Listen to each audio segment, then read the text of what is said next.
Há um dia de deixar o governo do estado de Goiás, o governador Marconi Perillo está aqui conosco no estúdio.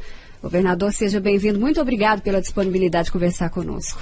Eu que agradeço a vocês pelo convite e a todos os ouvintes que vão participar dessa entrevista. Bom, está conosco também, como todos os dias, a Fabiana Pucinelli. Fabiana, bom dia, tudo bem? Oi, bom dia, Natália, bom dia, governador, bom dia a todos.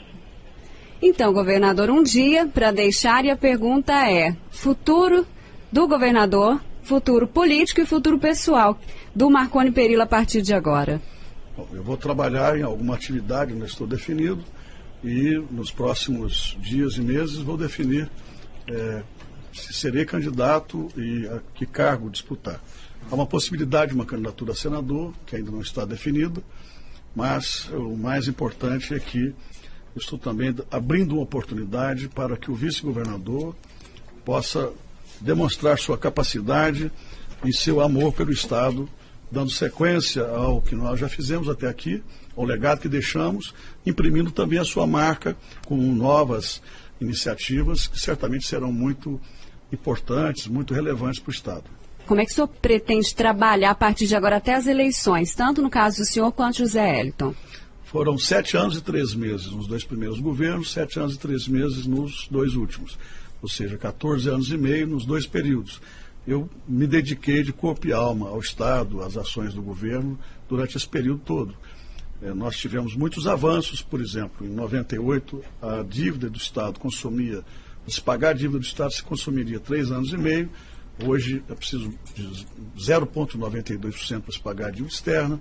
Nós deixamos um legado em toda a infraestrutura de Goiás, nas políticas de responsabilidade social e no desenvolvimento econômico. Hoje eu já começo a pagar a folha, a concluir o pagamento da folha da educação e da segurança. Deixo, portanto, nesse período todo as folhas rigorosamente em dia, em que pese muita gente tenha torcido, apostado que na crise nós não iríamos conseguir manter os calendários de pagamentos. E também deixo o 13º pago no mês do aniversário e as políticas continuadas, o custeio das políticas continuadas de educação, saúde, segurança, também funcionando, o VaptVupt, todas funcionando rigorosamente a contento e de acordo com o planejamento que foi feito. 2 últimos mandatos do senhor, uma das principais ações, uma das principais decisões do governo foi a federalização, depois a privatização da CELG. Já estamos completando aí 3 anos desde a federalização, essa iniciativa de federalizar, vender parte para a Eletrobras. E depois desses 3 anos, a CELG ainda continua, que agora é Enel, continua como a pior prestadora de serviço do país, né, em termos de qualidade na prestação de serviço. O Estado, em meio a essa negociação, fez um grande empréstimo para quitar as dívidas, resolver o rombo que existia, e agora ainda houve um projeto de lei que foi aprovado pela Assembleia já em relação ao perdão fiscal para a Enel, né, em relação às dívidas de ICMS. Foi, no final das contas, um bom negócio para a população do Estado? Bom, é preciso fazer um histórico em relação a essa questão da CELG. Quando eu assumi o governo, em 99, havia um estoque de gastos que a CELG fazia com o governo do Estado, com carros de aluguel, com obras que eram feitas e o Tesouro não pagava, e com funcionários que eram emprestados para o Estado e que não eram pagos. Enfim, havia um estoque que, atualizado hoje, daria aí mais de 5 bilhões de compromissos que o Estado, o Tesouro, assumia com a CELG e não cumpria. O que eu fiz, na verdade, foi assumir isso tudo, a partir do momento em que eu entrei, que comecei a negociar uma solução para a CELG já no 3º governo. Nós assumimos o que os governos anteriores não tinham assumido com a empresa, e o empréstimo que foi feito na Caixa Econômica foi para quitar essas dívidas que haviam 20, 30 anos atrás. Agora, a CELG foi federalizada há 6 anos atrás. Apenas no primeiro ano do 3º governo, em 2011, a CELG ficou sob a responsabilidade da minha gestão. E eu coloquei como presidente da CELG naquele período o vice-governador, que será governador a partir de amanhã, José Eliton. E ele fez um ótimo trabalho no período em que ele ficou na CELG. a partir de janeiro ou fevereiro de 2012, a CELG foi federalizada, enfim, mesmo não tendo sido federalizada de fato, de direito, ela foi de fato. Assumiu aqui a Eletrobras a responsabilidade pela CELG durante todo aquele tempo. A federalização de direito aconteceu tempos depois, mas há 6 anos a CELG é administrada pela Eletrobras, pelas pessoas indicadas tanto na gestão quanto no Conselho de Administração. Há um ano atrás, finalmente a Eletrobras conduziu, junto com o governo de Goiás, o processo de privatização. Quem ganhou a privatização, o leilão, foi a Enel. Aliás, a Enel hoje é a dona da CELG, não existe mais CELG, hoje é Enel. A Enel é um gigante na energia no país e no mundo. Ela produz energia, ela tem redes de transmissão, subestações e agora também atua fortemente na distribuição. A Enel investiu no primeiro ano 800 milhões de reais e deverá investir nesses próximos 2 anos, nesse ano e no ano que vem, aproximadamente 2 bilhões de reais. Eu não tenho dúvida de que a Enel fará um grande trabalho, atenderá às demandas e colocará a distribuição de energia de Goiás entre as primeiras do Brasil num espaço curto, médio de tempo. Isso aconteceu no Ceará. A Enel comprou a empresa distribuidora do Ceará e colocou a distribuidora do Ceará em primeiro lugar no ranking da eficiência energética e da distribuição no Brasil. O mesmo presidente que colocou a Coelce, que é a Companhia de Energia do Ceará, em primeiro lugar no ranking da ANEEL, é agora o presidente da Enel em Goiás, que é o Rochinha. Eu estou seguro de que eles têm um planejamento muito sério, eles têm dinheiro para investir, já estão investindo, fizeram um grande enxugamento através de um PDV na CELG, e a minha certeza, não é expectativa, convicção, é de que nós vamos ter excelentes resultados daqui para frente.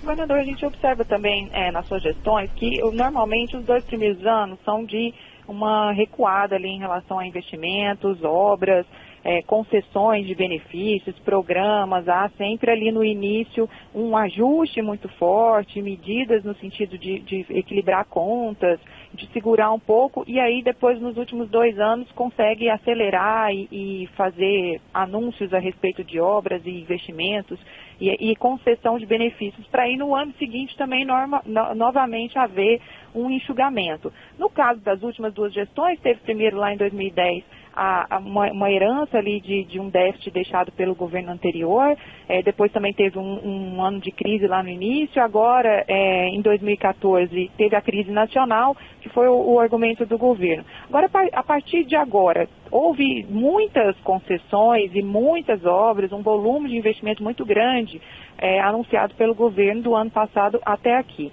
No caso, por exemplo, do vice-governador que assume o governo amanhã, se ele conseguir se reeleger, ele vai ter que começar o governo cortando gastos e recuando em tudo novamente?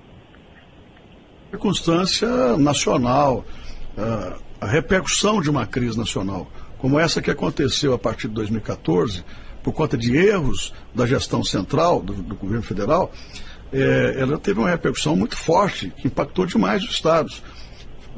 A crise perdurou até 2016. O Brasil perdeu quase 10% do seu PIB. O Brasil ficou mais pobre, quase 10%.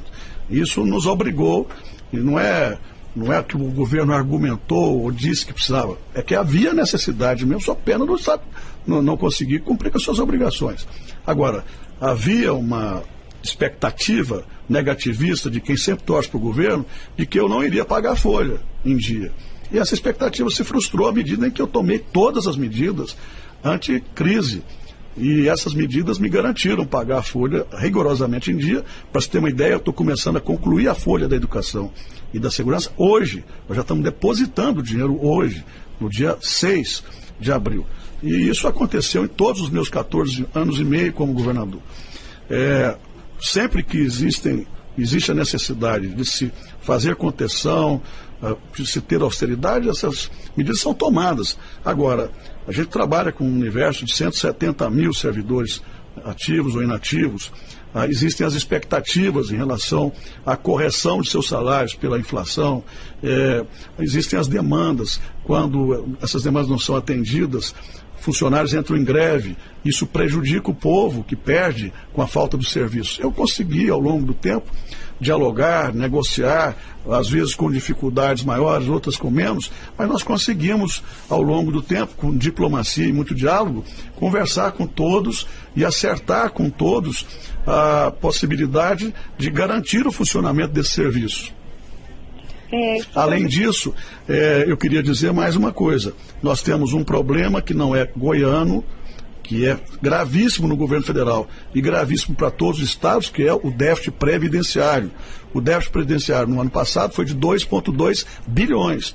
Isso é o descompasso entre o que se arrecada para pagar os aposentados, são cerca de 40 mil, no universo de 7 milhões de goianos, e o que o governo tem que aportar do Tesouro Estadual, dos impostos, para poder bancar essas aposentadorias. Eu quero aproveitar só que o senhor falou em Folha da Segurança, e um dos problemas recorrentes nesses últimos anos foram as rebeliões. Governador, esse ano, no dia 1º, até estava aqui, a rebelião de maior repercussão, tivemos algumas mortes no complexo. O que foi feito e o que precisa ser feito ainda a partir de agora? Eu só quero contextualizar essa questão de segurança.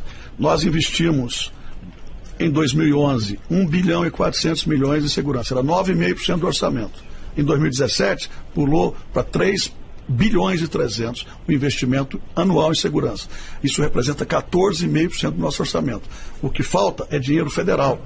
É um Fundo Nacional para a Segurança Pública constitucional, onde o governo federal coloque dinheiro também. O governo federal é responsável pelas Forças Armadas, Polícia Federal, Polícia Rodoviária Federal. E um outro problema relacionado à segurança diz respeito às fronteiras escancaradas, com 12 países, para o tráfico de drogas e contrabando de armas. 90% dos crimes no Brasil estão relacionados a drogas e armas contrabandeadas. Então, o governo federal criou o Ministério da Segurança, colocou um bom ministro, mas nós vamos ter que avançar nessa agenda, sob pena da gente não conseguir avançar mais do que já avançamos. Nós conseguimos reduzir nesses últimos meses, esse último ano, todos os indicadores de violência. Agora, em relação à rebelião, nós tivemos em vários pontos do Brasil. No ano passado nós não tivemos, aqui conseguimos conter. Tivemos nesse início de ano uma rebelião por conta das facções. As facções estão se dissipando, estão se capilarizando por todo o país. Em Goiás, como nós inauguramos 2 presídios novos de segurança, no nível da segurança máxima do Ministério da Justiça, dos presídios federais, com esses 2 novos e com 3 que nós estamos concluindo agora, nós estamos separando as facções para que não haja guerra de facções, como a que aconteceu no presídio, na penitenciária Aldenir Guimarães. Agora, temos um plano de regionalização dos presídios. Esse plano foi compartilhado com o Judiciário de Goiás e com o Ministério Público. Nós vamos ter 2 ou 3 presídios de segurança máxima e vamos ter presídios com módulos de segurança para presos menos perigosos. E isso tudo também já começou a ser realizado com a possibilidade de oferta de empregos para os reeducandos. Nós temos recursos assegurados num convênio que estabelecemos com o presidente do Tribunal de Justiça, com o Judiciário Goiano. Com recursos das custas judiciais finais, está previsto mais de 300 milhões de investimentos nos presídios que estão sendo concluídos e nos novos que estão planejados. Governador, ao final aí desses 20 anos, desde que o senhor assumiu o governo, tem algo de que o senhor se arrepende, que não faria novamente, que acha que foi equivocado? Olha, num governo há um dinamismo tão grande e a burocracia tão cruel, e a gente tem que lutar contra a burocracia o tempo todo, que os avanços que a gente consegue realizar, e foram muitos, felizmente, nesse período, eles sobrepõem a eventuais desgastes, eventuais dificuldades que tivemos. Eu diria, por exemplo, que eu queria muito ter feito o VLT, mas depois de pronto o projeto, depois de Odebrecht ter ganho e de ter se envolvido com a Lava Jato, nós paramos, até porque também faltava dinheiro. Mas eu não diria que tenho arrependimentos. Eu me esforcei além dos meus limites, das minhas energias, da minha força de trabalho, para fazer o máximo e da melhor maneira possível que eu pude. Eu acho que as estatísticas todas indicam, houve avanços em todas as áreas do Estado. Cultura, meio ambiente, infraestrutura, saneamento básico, habitação. Houve avanços na inovação, na ciência e tecnologia. Na área da Fundação de Pesquisa, nós investimos 200 milhões de reais. Nós tivemos avanços fortíssimos na educação, na segurança, na saúde. Os nossos hospitais hoje, estaduais, de urgências e de alta complexidade, são referenciais para o Brasil todo. O Conecta SUS é uma referência. Nós tínhamos 17 quilômetros de rodovias duplicadas quando eu entrei, vamos deixar com quase 400 quilômetros de rodovias duplicadas. No nível federal só tínhamos 50 quilômetros, vamos deixar com mais de 1.000 quilômetros de rodovias federais. Nós multiplicamos o número de famílias atendidas com esgoto, com água tratada, dobramos, enfim. Eu acho que dificilmente alguém teria o fôlego que eu procurei ter nesse período todo para avançar com a agenda. Goiás hoje é um estado global, é um estado industrializado, 26% da base do PIB de Goiás é da indústria. Nós geramos 1 milhão de empregos nesse período. Então, assim, acho que nós conseguimos avançar, modernizar Goiás, transformar Goiás num estado respeitado, num estado acreditado, num estado que em muitas áreas é modelo para o país.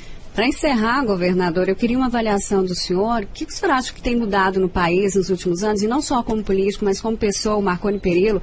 E aí eu vou estender um pouquinho a avaliação do senhor em relação à possibilidade de prisão do ex-presidente, ainda hoje Lula, não como adversário que o senhor teve há alguns anos, mas o que o senhor acha que muda no contexto social e político do país a partir de agora? Há 2 anos ou 3 anos, durante viagens que fazia ao exterior, nas universidades me perguntavam: o que vai acontecer com o país? A Dilma vai cair? Não vai cair? Eu disse: olha, no Brasil há algo muito concreto, que é a força das instituições, o empoderamento do Ministério Público, do Judiciário, a força do Legislativo. Quer dizer, as instituições funcionam no Brasil. A lei é cumprida. À medida em que houve a operação, o esquema descoberto do mensalão e de lá para cá, depois do Lava Jato e outras operações, ficou claro pelo Ministério Público e pela Justiça que a lei vale para todos, para ricos, pobres, poderosos ou não. A lei vale para todos. Todos nós estamos submetidos a ela. Governador, muito obrigado pela entrevista aqui conosco hoje na CBN. Ótimo dia para o senhor, bom trabalho. Eu é que agradeço a você, a participação da Fabiana Puccinelli e a todos os ouvintes. Um grande prazer, uma grande alegria nesse último dia estar aqui com vocês. Mas estarei à disposição para debater outros temas também depois que deixar o governo. Uma honra, um prazer servir aos goianos como governador. Agradeço a todos pela confiança que tive ao longo do tempo. Então, Fabiana, acho que o governador não trouxe muita novidade, né, nesse nosso bate-papo aqui. Não, Natália, ele falou mais ou menos o que ele vem repetindo aí nas últimas entrevistas, nessa despedida do governo, ressaltando, claro, o que ele considera que vai deixar como legado. O espaço foi curto também para a gente falar, porque a gente podia ter falado sobre sucessão, outros detalhes que a gente precisa saber, mas enfim, é mais ou menos dentro do que ele vem ressaltando mesmo, ele que é pré-candidato ao Senado, que deve disputar o Senado, então ele vem ressaltando aí o que ele considera de positivo, das conquistas e de resultados positivos do governo dele. Tá certo, então, Fabiana, muito obrigada. Bom dia para você, bom fim de semana. Um bom dia a todos, ótimo fim de semana, até segunda. Tchau, tchau.